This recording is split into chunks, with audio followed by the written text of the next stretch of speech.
Item ಯಾವುದೇ ಇರಲಿ try ಮಾಡಿ ಆಚಿ ಚಿಕನ್ ಮಸಾಲಾ. ಡಿಕೆ ಸರ್ಕಾರ ರಚನೆಯಾಗಿ 2 ದಿನ ಆಗಿದೆ ಅಷ್ಟೇ. ಸಚಿವರ ಸಿಟ್ಟು ಇದೀಗ ಸ್ಫೋಟಗೊಂಡಿದೆ. ಸೂಕ್ತ ಖಾತೆಯನ್ನ ಕೊಡದೇ ಇದ್ದಿದ್ದಕ್ಕೆ ರಾಮಲಿಂಗಾರೆಡ್ಡಿ ಅವರು ರಾಜೀನಾಮೆಯನ್ನ ಕೊಟ್ಟಿದ್ದಾರೆ. 48 ಗಂಟೆ ಕಳೆದಿಲ್ಲ ಇನ್ನೂ ಕೂಡ. ಆಗ್ಲೇ ಸಚಿವರ ಸಿಟ್ಟು ಸ್ಫೋಟಗೊಂಡಿದೆ ಡಿಕೆ ಅವರ ಸರ್ಕಾರದಲ್ಲಿ. ಬೆಂಗಳೂರು ಅಭಿವೃದ್ಧಿ ಖಾತೆಯನ್ನ ನೀಡದಕ್ಕೆ ರಾಮಲಿಂಗಾರೆಡ್ಡಿ ಅವರು ರಾಜೀನಾಮೆಯನ್ನ ಸಲ್ಲಿಕೆ ಮಾಡಿದ್ದಾರೆ. ಈ ಮೂಲಕ ಕಾಂಗ್ರೆಸ್ ಸರ್ಕಾರದಲ್ಲಿ ಅಧಿಕಾರ ಆರಂಭಕ್ಕೂ ಮುನ್ನವೇ ಅಸಮಾಧಾನ ಭುಗಿಲೆದ್ದಿದೆ. ಇನ್ನು ಮತ್ತೊಂದು ಕಡೆ ಮತ್ತೆ ಆಹಾರ ಖಾತೆಯನ್ನೇ ನೀಡಿದ್ದಕ್ಕೆ ಮುನಿಯಪ್ಪ ಅವರು ಕೂಡ ಮುನಿಸ್ಕೊಂಡಿದ್ದಾರೆ. ಸರ್ಕಾರ ರಚನೆಯಾದ 2 ದಿನದಲ್ಲೇ ಕಾಂಗ್ರೆಸ್ ಪಾಳೆಯದಲ್ಲಿ ಅಲ್ಲೋಲ ಕಲ್ಲೋಲ. ಇನ್ನು ರಾಹುಲ್ ಗಾಂಧಿಯವರ ಅಂಗಳ ತಲುಪಿದ ಸಚಿವರ ಅಸಮಾಧಾನ. ಖುದ್ದು ರಾಹುಲ್ ಅವರ ಮುಂದೆನೇ ಮುನಿಯಪ್ಪ ಅವರು ಬೇಸರವನ್ನ ಹೊರಹಾಕಿದ್ದಾರೆ.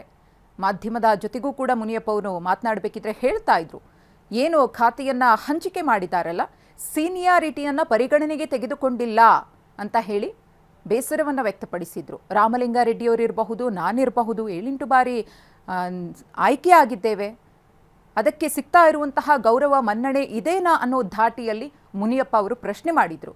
ರಾಮಲಿಂಗಾರೆಡ್ಡಿ ಅವರು ಕೂಡ ಪ್ರೆಸ್ ಮೀಟ್ನಲ್ಲಿ ಮಾತನಾಡ್ತಾ ಹೇಳಿದ್ರು, ನಾನೇನು ಸಿದ್ದರಾಮಯ್ಯನವರ ಬಳಿ ಆಗಲಿ ಡಿಕೆ ಅವರ ಬಳಿಯವರಾಗಲಿ ಸಚಿವ ಸ್ಥಾನವನ್ನು ಕೇಳಲಿಲ್ಲ, ಅವರೇ ಖಾತೆಯನ್ನು ಕೊಡ್ತೀನಿ ಅಂತ ಹೇಳಿದರು, ಬೆಂಗಳೂರು ನಗರ ಅಭಿವೃದ್ಧಿ ಖಾತೆಯನ್ನೇ ಕೊಡ್ತೀನಿ ಅಂತ ಹೇಳಿದರು, ಆದರೆ ಅದನ್ನು ಕೂಡ ಕೊಡಲಿಲ್ಲ.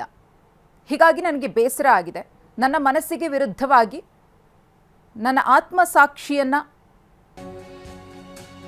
ಪಕ್ಕಕ್ಕಿಟ್ಟು ಕೆಲಸವನ್ನು ಮಾಡೋದಕ್ಕಾಗುವುದಿಲ್ಲ ಅಂತ ಹೇಳಿ ರಾಮಲಿಂಗಾರೆಡ್ಡಿ ಅವರು ಹೇಳಿದ್ರು. ಇನ್ನು ರಾಹುಲ್ ಅವರ ಮುಂದೆಯೂ ಮುನಿಯಪ್ಪ ಅವರು ತೀವ್ರ ಅಸಮಾಧಾನವನ್ನು ವ್ಯಕ್ತಪಡಿಸಿದ್ರು.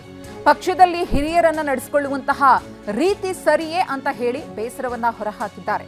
ಏರ್ಪೋರ್ಟ್ನ VIP ಲಾಂಜ್ನಲ್ಲಿ ರಾಹುಲ್ ಗಾಂಧಿಯವರ ಜೊತೆಗೆ ಮುನಿಯಪ್ಪ ಅವರು ಚರ್ಚೆಯನ್ನ ಮಾಡುವಂತಹ ಸಂದರ್ಭದಲ್ಲಿ ಪಕ್ಷ ಹಿರಿಯರನ್ನ ಹೇಗೆ ನಡೆಸ್ಕೊಳ್ತಾ ಇದೆ, ಇದರಿಂದ ಪಕ್ಷಕ್ಕಾಗುವಂತಹ ಡ್ಯಾಮೇಜ್ ಏನಾಗಿರುತ್ತೆ ಅನ್ನೋದ್ರ ಬಗ್ಗೆ ತಿಳಿಸಿಕೊಡುವಂತಹ ಕೆಲಸವನ್ನ KH ಮುನಿಯಪ್ಪ ಅವರು ಮಾಡಿದ್ದಾರೆ.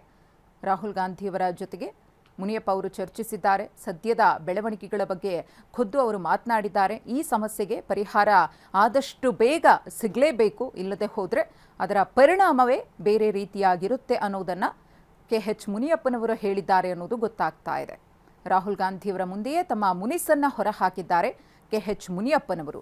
ಎಲ್ಲಿಯವರೆಗೂ ಕೂಡ ಬಂದಿದೆ ಅಂದರೆ ಮುನಿಯಪ್ಪನವರು ಕೂಡ ರಾಜೀನಾಮೆಯನ್ನು ಕೊಡಬಹುದು ಸಚಿವ ಸ್ಥಾನಕ್ಕೆ ಅನ್ನೋ ಬೆಳವಣಿಗೆಗಳಾಗ್ತಾ ಇದೆ.